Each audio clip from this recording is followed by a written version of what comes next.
Hello everyone, welcome to CSE Core Concepts in the series of Database Management System Made Simple. In this video, we are going to learn some details about the database organization as how the database the records are stored, properly maintained, so that when we want to search or retrieve for any record, it becomes very easier and faster for us to retrieve the record. A popular approach of organizing the database is the indexing approach. Now, why do we need to index? Let's see, first of all, we have a file organization. Let's say if I am simply keeping all the files in a box, simply like that, okay, one after the other. They are unordered files. I'm not keeping them in any proper order. As and when the file is coming, I am simply piling it up one after the other. They are called as heap files. Now, what is the problem with this type of storage? So in this case, what happens that as and when the records are coming, I am simply inserting them without any sorting or any ordering. And once the data block is full, I am storing it in the next block. It is something like that. Somebody is giving you the paper or somebody is giving you some files. You are storing it in a almirah simply without sorting or anything. And when the almirah is full, you are simply keeping the files in the next one without any sorting. So now it might not be that the new block may not be the next block. Now if you have one almirah is full, it may happen that the next shelf is in some other room. Okay, it is possible. So now what happens here is that when you are searching for a particular file or a database record, then you have to start searching from the first almirah and the first file. Now you might have stored 100 files in one rack, another 100 in another rack.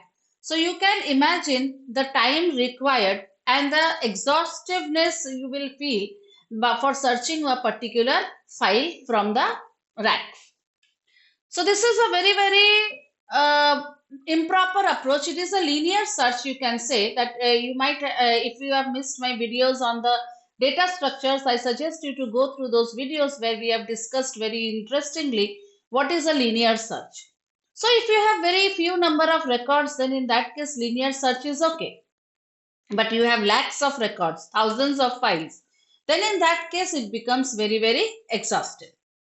So let us order and put them in a proper way, that is in a sorted records, that is a sorted files. So if you are getting the files from the marketing department, you keep one column for that, and in the order as and when they come based on the latest date. Then if you are getting from the sales, then you can keep it another order. So they are in a ordered files. So you do the sorting based on a key field. So you can give each file a number. So that file number is the key field. So file number 1, 2, 3. This way you can sort them. So that to insert and delete the exact block of records is found. Now suppose if I want to give away file number 10. So simply I will go to the 10th location and I can pick up that file. So it becomes very easy to find the records. Now there are various ways of keeping indexing method. One is the primary index. There are two types of primary index. One is the dense index and the sparse index. Second type of indexing method is a secondary index based on some secondary data, that is B tree, hash index and bitmap index. And the third type of indexing method is the clustered index. So let us get started with the first type of index, that is the primary index. Now in the primary index, what happens is that data is stored in the form of records. Okay, simply you have some records and you are storing, you have a key. We have studied in our earlier videos about SQL and primary keys and how to store the attributes. So by now I assume that you know primary key.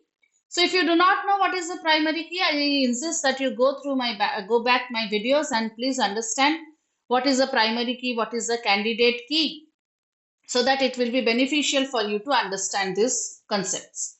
So you have a key field and it will help us to uniquely recognize each record. So indexing is basically what it is, a data structure technique so that you can efficiently retrieve the record from the database based on some attributes on which you have done the indexing. Now indexing are of two types. One is the dense index and one is the sparse index. Primary indexes are of two types.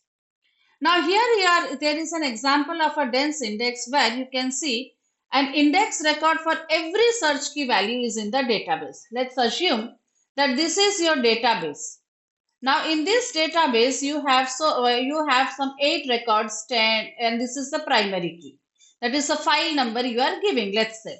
So 10, 20, 30, 40, 50, 60, 70, 80. This is the database record. Understood? And this is the index. Now for every record entry you have the index here. So simply it is pointing. Understood? So this type of index is called as a dense index, because as many records as there are, as many index entries are there. So here the searching is very faster. Okay, if I want to go to the 40, record 40, so I will simply go, the pointer is exactly pointing to the record 40 and I got my record. So searching will be very faster, but you can imagine the amount of space required to store the index itself. First you are storing the whole database files. Let's say there are 1000 files. Now for each file you have an index entry. So in the index you have 1000 entries. So the space required is increased. They contain the search key value and the pointer to the actual disk is stored. So searching is very fast in case of dense index. So this is a primary index which is defined on the ordered data file. So this type of dense index is based on the primary index. It is on the ordered data file. It is ordered on what? A key field. So key can be your mobile number, key can be your roll number. If you are a student, it can be a roll number and employee ID. That is a key, and generally here the key is your primary key. So I hope you know what is the primary key. It is unique for all the records and primary keys cannot be null. The second type of index is a sparse index. In sparse index, you are not creating the index entries for all the records. So you can see here I have 8 records, 10, 20, 30, 40. All are primary keys. But in the index I have only 10. Okay. So these two is clubbed together. So for these two records I have only one entry. So if I am looking for 20, then I will go to the nearest one, that is 10, and from here I will start searching. I will reach 20. So if you are looking for record 40, then you can go to the nearest index value 30 and you can search the 40 value. Understood? So an index record here contains a search key and the pointer to the data on the disk. And in order to search a record, you have to follow and reach to the actual location. So if you cannot reach here directly, then you have to start from the sequential search from here. So if you are looking for 20, you go to 10 pointer.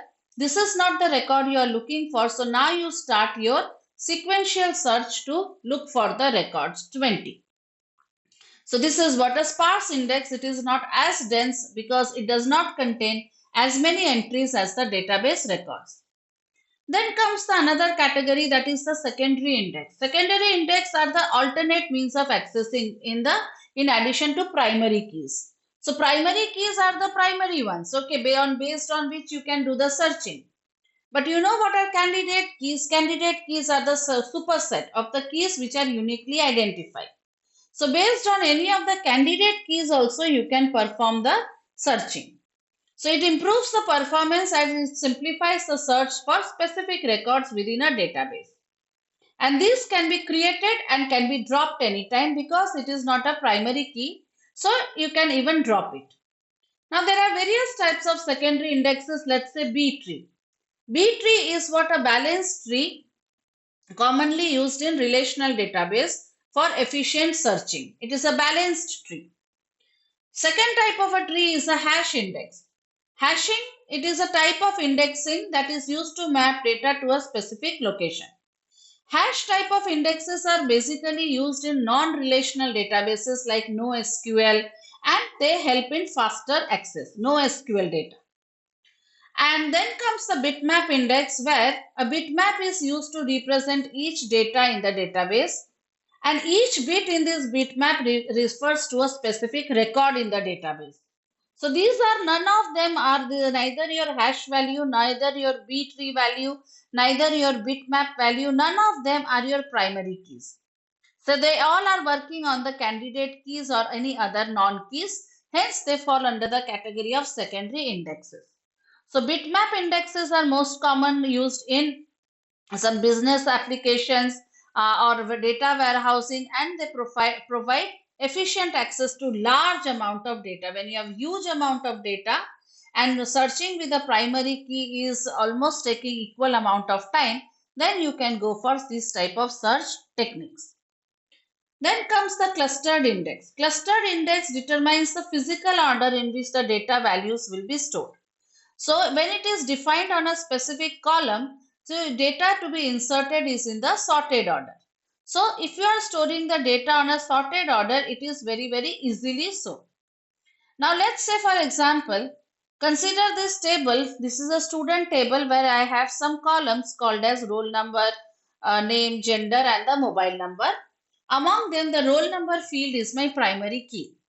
So this automatically becomes a clustered index. Here SQL Server automatically creates a clustered index on the roll number column.